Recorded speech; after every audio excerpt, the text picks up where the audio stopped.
nung nagpa-vlog ako, mahaba pa yung aking bangs. Mahaba na yung bangs ko, guys. Dinayaw ko dyan. Ang pangit ko nun, guys. So, ayan, bumili. Andun, nasa iba kasi ako, nasa cordon ako, tapos andito sila sa La Union. Di ba na yun? Yeah.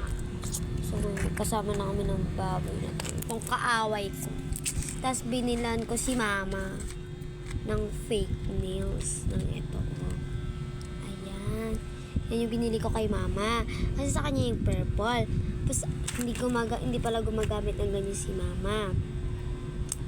Tapos kinuha na lang. Sabi ko sa akin na lang, pero kinuha. Bibili sana siya ng shoes glue, kaso sarado. Bumili ka sana Magpapanata kahapon. kasi sila. Kung dito kami sa bahay magpapanata. Alam ko. Nasa harap ka. Oo. Kasi naka-white ako. Oo. Naka-white Naka-blue ako. ka. Naka-white. Naka-white ako, kitty, guys.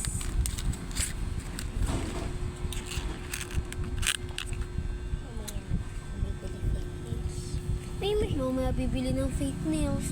May fake nails ko. Kasi ganda ng box. Ay, butterfly. Ay, alam kong gupit yan. Butterfly na gupit. Nagpaganyan din ako, pero pangit sa akin.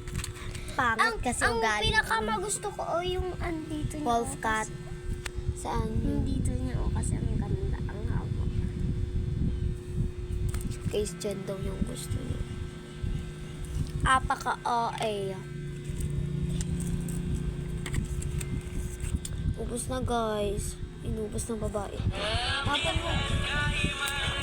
Guys, crush niya daw si Bini Miko. Guys, birthday ng tito namin ngayon. Nasa heaven na siya. Yup. So, ito yung ang pangalan ng jowa niya is Secret. So, yun na lang, guys. Bye-bye! Bye!